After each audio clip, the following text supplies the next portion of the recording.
ಮೋಂಥಾ ಚಂಡಮಾರುತ ಇವತ್ತು ಆಂಧ್ರ ಪ್ರದೇಶಕ್ಕೆ ಅಪ್ಪಳಿಸುವಂತಹ ಸಾಧ್ಯತೆ ಇದೆ. ಈ ಬಗ್ಗೆ ಮಾತನಾಡೋದಕ್ಕೆ ನಮ್ಮ ಜೊತೆ ರಾಜ್ಯ ಹವಾಮಾನ ಇಲಾಖೆಯ ತಜ್ಞರಾಗಿರುವಂತಹ ವಿಜ್ಞಾನಿಯಾಗಿರುವಂತಹ CS ಪಾಟೀಲ್ ಇದ್ದಾರೆ. ಅವ್ರನ್ನ ಮಾತನಾಡಿಸ್ಕೊಂಡು ಹೋಗೋಣ. ಸರ್, ಇವತ್ತು ಎಷ್ಟೊತ್ತಿಗೆ ಇದು ಅಪ್ಪಳಿಸಬಹುದು, ಎಷ್ಟು ದಿನ ಇದರ ಎಫೆಕ್ಟ್ ಇರುತ್ತೆ ಸರ್?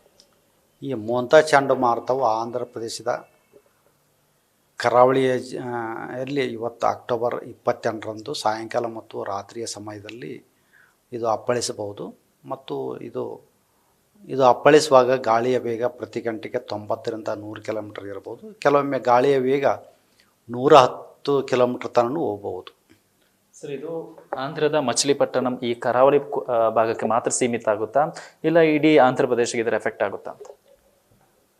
ಇದು ಚಂಡಮಾರುತವು ಪೂರಾ ಆಂಧ್ರ ಪ್ರದೇಶದ ಕರಾವಳಿಗೆ ಜಾಸ್ತಿ ಮಳೆ ತರಿಸುತ್ತೆ ಮತ್ತು ಗಾಳಿಯನ್ನು ಕೂಡ ತರ್ತೈತಿ. ಮತ್ತು ಇದು ತೆಲಂಗಾಣಕ್ಕೂ ಜಾಸ್ತಿ ಮಳೆ ತರಿಸುತ್ತೆ.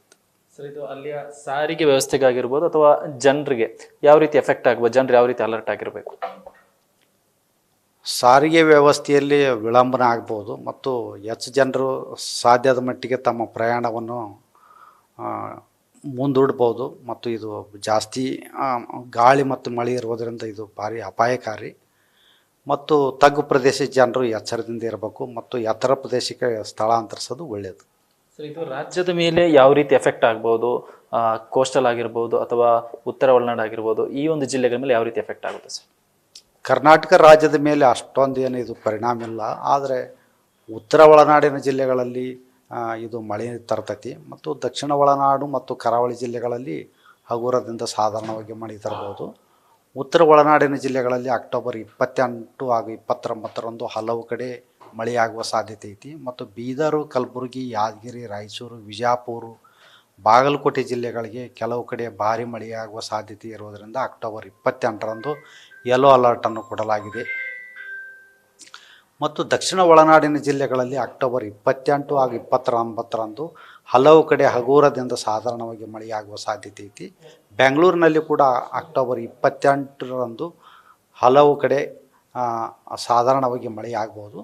ಅಕ್ಟೋಬರ್ 30ರಿಂದ ಇದರ ಒಂದು ಚಂಡಮಾರುತದ ಪರಿಣಾಮ ಪೂರಾ ಕಡಿಮೆಯಾಗಿ ಬಿಸಿಲು ಬೀಳುವ ಸಾಧ್ಯತೆಗಳದಾವೆ.